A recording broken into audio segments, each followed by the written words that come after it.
Salut à toutes et à tous et bienvenue sur cette nouvelle vidéo consacrée à notre petite saga Miami. Miami, la ville pluriculturaliste par excellence, une ville aux forts accents hispanophones, hein.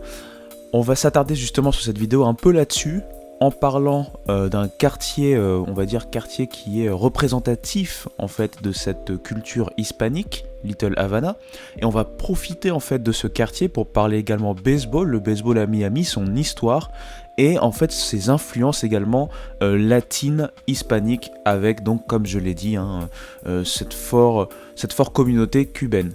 Donc voilà, une vidéo assez courte pour le coup. On va y aller sans plus tarder, c'est parti. Parler de Little Havana, parler de Miami dans son ensemble, c'est parler en final des États-Unis et de cette culture en fait de l'immigration. Puisqu'on le sait, les États-Unis est un pays qui a été construit de par l'immigration au final, hein. On sait également que à différentes époques, il y a eu différents affluements, différentes vagues, on va dire, d'immigration, et on sait que le modèle en fait et ce symbole de l'immigration, c'était la fameuse île Ellis, Ellis Island, vers là où se trouve la Statue de la Liberté. C'était en fait l'entrée pour les immigrants venant d'Europe notamment pendant un long moment, l'entrée en fait principale aux États-Unis. Et si je vous parle d'Ellis Island, vous avez bien compris, c'est pour faire avant tout un parallèle avec Miami et donc avec notamment Little Havana qui aura été le Ellis Island des Cubains suite à l'intronisation au pouvoir de Fidel Castro en 1959, et donc à partir du début des années 60, il y a eu une grosse affluence, une grosse venue, des grosses arrivées par vagues des Cubains notamment contestataires, qui espéraient en fait pouvoir se réfugier et préparer la contre-attaque contre la révolution en fait de Fidel Castro et sa prise de pouvoir, et qui au final ont compris que Fidel Castro allait rester au pouvoir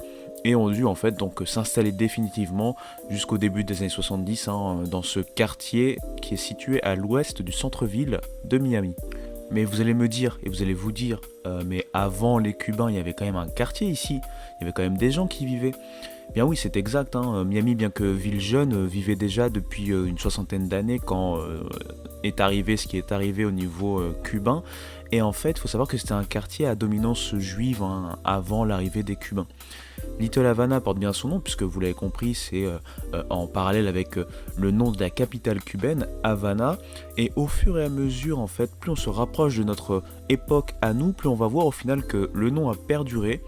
Notamment puisque les commerces, il y a eu pas mal de commerces qui avaient été au fur et à mesure érigés, des commerces cubains, et la plupart sont restés des propriétés cubaines, mais on va voir au final que ce quartier est beaucoup plus hétéroclite, beaucoup plus hétérogène que ce qu'on pourrait penser. Petit à petit en fait d'ailleurs, la majorité cubaine va se perdre dans la diversité d'autres pays hispaniques, je pense notamment par exemple au Honduras, au Nicaragua et d'autres pays en fait de l'Amérique centrale. On sait également qu'il y a eu pas mal d'arrivées, notamment des îles de proximité comme Haïti. Haïti avec une forte communauté haïtienne qui s'est développée à Miami, pas forcément à Little Havana pour le coup, mais il y a également pas mal d'Haïtiens qui se sont implantés à Little Havana. Et donc, que reste-t-il en fait de cet héritage cubain au niveau de Little Havana? C'est ce qu'on va découvrir en 30 secondes, c'est parti. Et là, tout d'abord, je vais commencer par une citation d'une personnalité américaine qui a œuvré dans une organisation à non-profit, à but non lucratif, qui en fait est une organisation qui dépeint et décrit et enregistre l'histoire des villes américaines, l'histoire de la culture américaine. On le sait que c'est une culture qui est assez jeune et c'est pourquoi il est important de préserver les bons comme les mauvais côtés, mais l'histoire en tant que telle.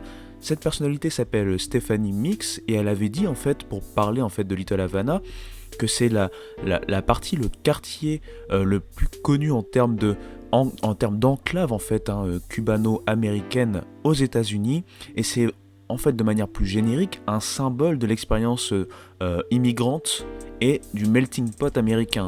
Little Havana est donc réputé pour ses cafés, pour ses restaurants cubains, pour sa partie artistique et culturelle, pour son rythme même de vie qui est très américain central, on va dire, très à la fois caribéen, très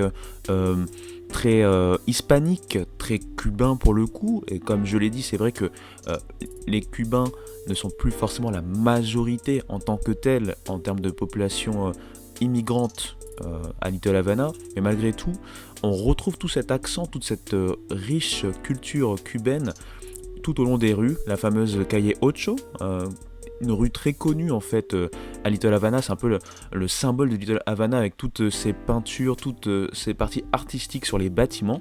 Et donc voilà, pour finir en fait là-dessus, Little Havana c'est donc un symbole du pluriculturalisme américain, de ce melting pot, de l'immigration qui a forgé et formé les États-Unis. Et au final, on le retrouve puisque c'est également un symbole de Miami. Miami, qu'on rappelle, est la porte des Amériques, la porte vers laquelle les pays sud-américains ou centra-américains ou même caribéens amènent par le biais de leur population immigrée tout cet accent, on va dire, toute cette particularité à cette ville. Mais là vous vous dites, ok, il nous a parlé de Little Havana, c'est bien sympa, il nous a dit qu'il allait nous parler de baseball, mais en quoi ces deux choses sont-elles liées ? Eh bien vous allez le découvrir petit à petit, puisqu'on va faire l'histoire du baseball à Miami, mais spoiler, le baseball a franchi les frontières, le baseball a été notamment un sport très très important, notamment à Cuba, et dans pas mal de pays, on peut penser à la République dominicaine notamment, pas mal de pays d'Amérique centrale. Et on va retrouver petit à petit, au fur et à mesure de l'évolution de l'histoire de Miami, cette particularité dans la culture baseball de Miami. Mais bref, ne brûlons pas les étapes, on va commencer dans l'ordre avec tout simplement quand est-ce que le baseball est arrivé à Miami. Cette histoire va nous amener en fait il y a 109 ans, en 1912, avec en fait la création de la première équipe de Minor League à Miami, c'était les Miami Magicians. Ces Magicians vont jouer en fait dans l'East Florida State League, l'une des nombreuses ligues mineures qu'il y avait dans l'état de Floride. Et surtout, en fait, il faut savoir qu'à l'époque, c'était pas structuré de la même manière les ligues mineures. Il y avait pas mal de ligues mineures assez indépendantes, et c'était pas structuré forcément de la même manière, bien entendu. Malheureusement, en fait, cette période va être assez courte, en fait, puisque les Magicians et en fait même la ligue, la East Florida State League, vont arrêter en fait leur championnat et vont arrêter leurs équipes quand les États-Unis vont partir eux aussi pour la guerre, avec la Première Guerre mondiale. Mais cette première expérience, cette première création en fait d'une équipe de baseball à Miami ne va pas rester sans suite, loin s'en faut, bien au contraire, puisqu'au final ça va un peu décanter et ça va permettre la création de beaucoup d'autres équipes, comme pour donner quelques exemples, les Miami Beach Flamingos, les Wahoos également de Miami, les Fort Lauderdale Tarpons, les West Palm Beach Indians. Et en fait, on va voir dans les années 30 la montée en puissance d'une équipe, les Miami Giants, qui va en fait être une équipe majeure dans les Negro Leagues. Bon, après, malheureusement, comme d'habitude, au gré des guerres, la Seconde Guerre mondiale arrivant, les hommes vont être recrutés pour la guerre, donc ça va dépeupler ces équipes des ligues mineures. Mais là, un manager mythique va faire son entrée. Je pense bien sûr à Philip Wrigley. On connaît le Wrigley Field des Cubs, donc je parle bien sûr de l'ancien propriétaire mythique des Chicago Cubs, de lancer en fait une ligue de baseball féminine, la All American Girls Baseball League, et qui va en fait faire ses entraînements notamment à Opa-locka. Opa-locka, c'est une ville en fait de la banlieue de Miami, dans le county de Miami-Dade.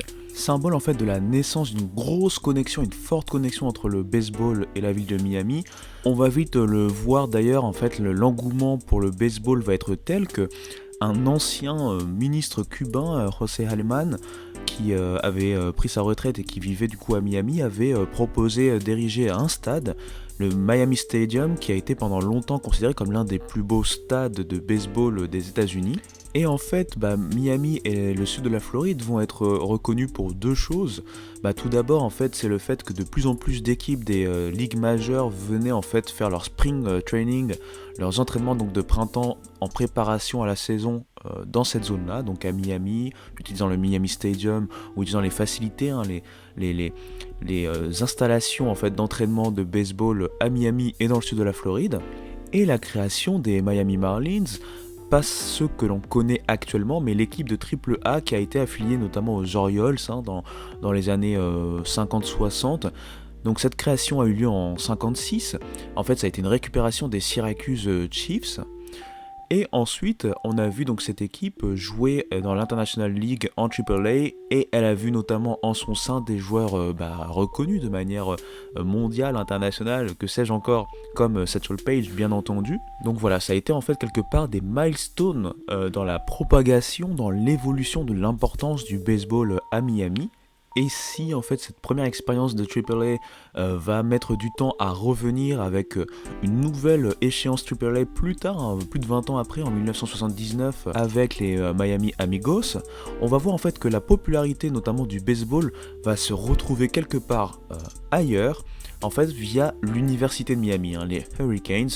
Spoiler, je ferai d'ailleurs une vidéo spécifique aux Hurricanes avec une période en fait dorée, hein, une période dorée de 30 ans des années 60 aux années 90 pour cette université de Miami qui va vraiment faire, comment je peux dire ça de manière très polie, du sale tout simplement au niveau collège baseball.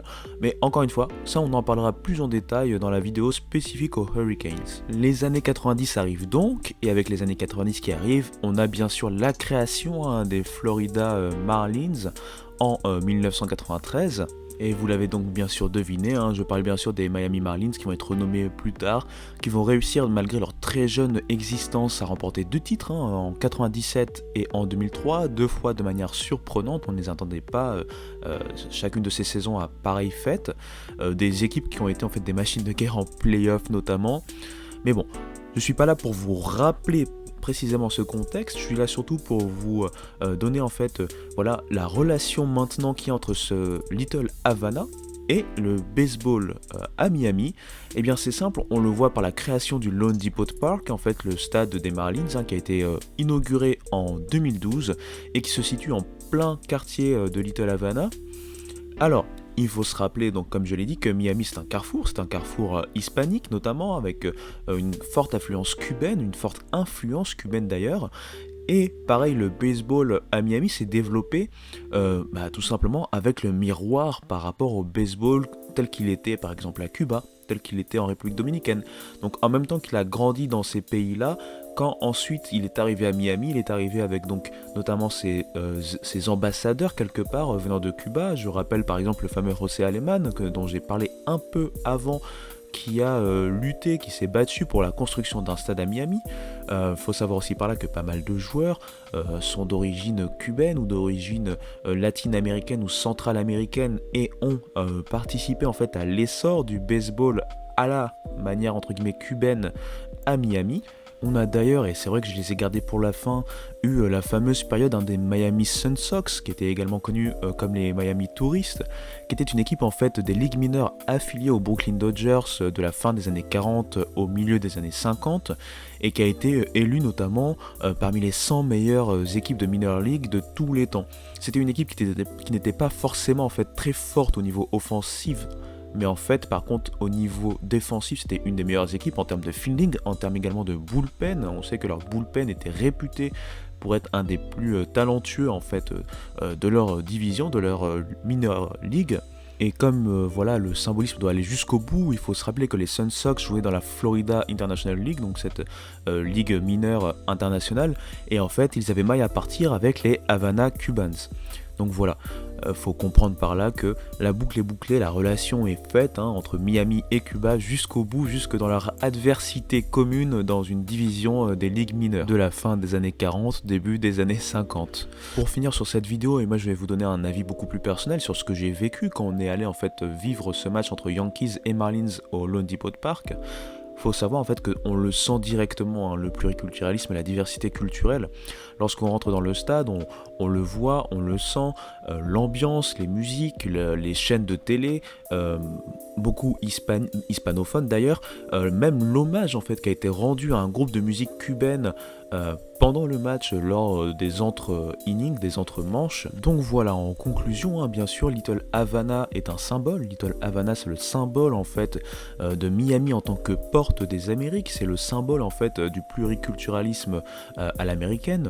Donc on le voit avec le sud de la Floride. C'est cette relation particulière, très étroite qu'il y a entre Cuba et les États-Unis via en fait ce quartier de Little Havana placé proche du centre-ville en fait de Miami. Et pour toutes ces raisons, je pense que c'était important de retrouver et de revenir un peu sur ce quartier particulier, assez emblématique de Miami, et de l'associer en fait à cette histoire du baseball, comment est arrivé le baseball dans le sud de la Floride et notamment à Miami, et donc cette relation au final qui se retrouve entre Little Havana et le baseball. Donc voilà, j'espère que cette vidéo vous aura plu. Il y aura une autre vidéo qui va arriver sur les Hurricanes, hein. J'en ai parlé brièvement, mais les Hurricanes ont une forte histoire, notamment une forte histoire avec le baseball. Donc on en reparlera dans cette prochaine vidéo. Et bah voilà, je pense qu'on est pas mal pour cette vidéo, hein. Une petite quinzaine, seizaine de minutes pour parler français. Et voilà, j'espère vraiment que ça vous a plu, que vous avez pu apprendre des choses, hein, sur cette relation particulière. Et nous, on se retrouve donc très bientôt avec les Hurricanes. Ciao.